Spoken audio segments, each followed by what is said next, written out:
ಸ್ನೇಹಿತರೆ, ಸ್ವಾಗತ ಸುಸ್ವಾಗತ. ನಿಮ್ಮೆಲ್ಲರಿಗೂ ಆತ್ಮೀಯವಾದ ಸುಸ್ವಾಗತ. ಇವತ್ತಿನ ವಿಷಯ ಏನಂದರೆ, ವಿಪಕ್ಷಗಳು ಇತ್ತು ಕಣ್ರಿ.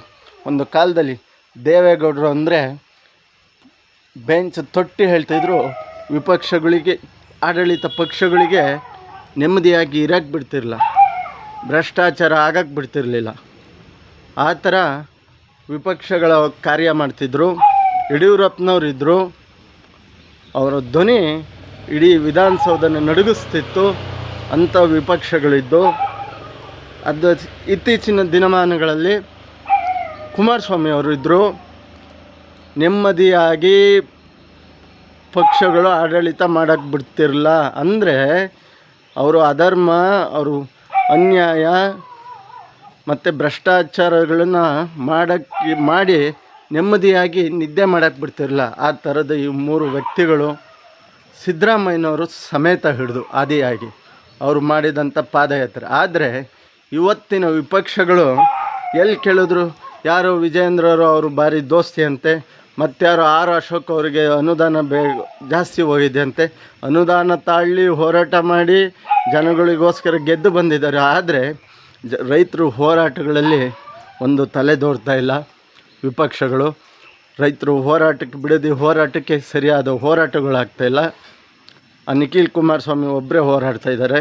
ಮತ್ತು ಈ ಯಾವುದು ಪರಿಷ್ಕರಣೆ ಅಂತ ಈ ಫ್ರೀ ಗ್ಯಾರಂಟಿಗಳಲ್ಲಿ ಬಂದಿದೆಯಲ್ಲ, ಅದ್ರ ಬಗ್ಗೆ ಒಂದು ಧ್ವನಿ ಎತ್ತುತ್ತಾ ಇಲ್ಲ.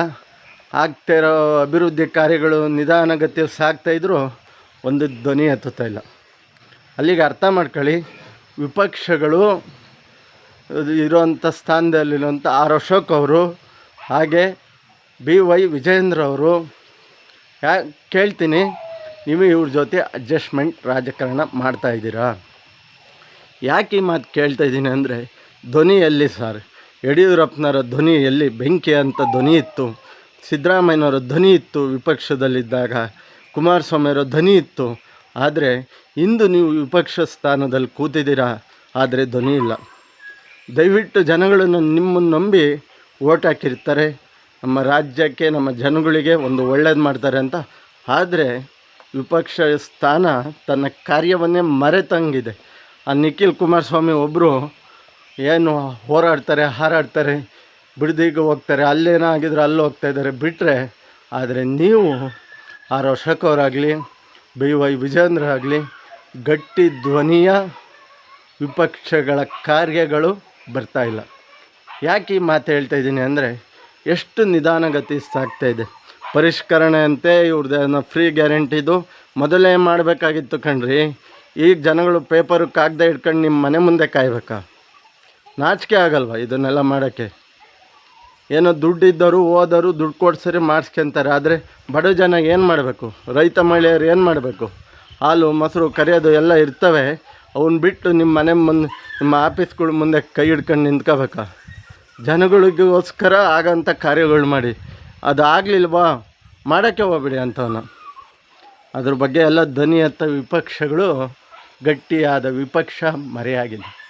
ಆರ್ ಅಶೋಕರಾಗಲಿ, BY ವಿಜಯೇಂದ್ರ ಆಗಲಿ, ನಿಮ್ಮ ತಂದೆಯವರಾದ ಯಡಿಯೂರಪ್ಪನವ್ರು ಎಂಥ ಶಕ್ತಿ ಇತ್ತು ಮಾತಲ್ಲಿ, ಸಿದ್ದರಾಮಯ್ಯನವರ ಮಾತಲ್ಲಿ ಎಂಥ ಶಕ್ತಿ. ಆರ್ ಅಶೋಕ್ ಅವರೇ, ನಿಮ್ಮನ್ನು ಭವಿಷ್ಯದಲ್ಲಿ ನೀವು ಹೆಂಗೆ ನಿಮ್ಮ ಸ್ಥಾನದ ಬಗ್ಗೆ ಯೋಚನೆ ಮಾಡ್ತಾಯಿರ್ತೀರಾ, ಹಾಗೆ ಜನಗಳು ನಿಮ್ಮನ್ನು ನಂಬಿ ಓಟ್ ಹಾಕಿರ್ತಾರೆ. ಅವ್ರ ಭವಿಷ್ಯದ ಬಗ್ಗೆನೂ ಸ್ವಲ್ಪ ಯೋಚನೆ ಮಾಡಿ ಅಂತ ಹೇಳ್ತಾ ಇಲ್ಲಿಗೆ ಈ ವಿಡಿಯೋ ಮುಗಿಸ್ತಾ ಇದ್ದೀನಿ. ಯಾವುದೋ ಪಕ್ಷವನ್ನು ತಗೊಳ್ಳಲು, ಯಾವುದೋ ವ್ಯಕ್ತಿಯನ್ನು ತಗೊಳ್ಳಲ್ಲ, ಸತ್ಯದ ದರ್ಶನ ಮಾಡಲು ಜನಗಳಿಗೋಸ್ಕರ ಅಂತ ಹೇಳ್ತಾ ಇಲ್ಲಿಗೆ ಈ ವಿಡಿಯೋ ಮುಗಿಸ್ತಾ ಇದ್ದೀನಿ. ಜೈ ಶ್ರೀರಾಮ್, ಜೈ ಜಗನ್ನಾಥ್, ಜೈ ಸಂಗೊಳ್ಳಿ, ಜೈ ಭೀಮ್.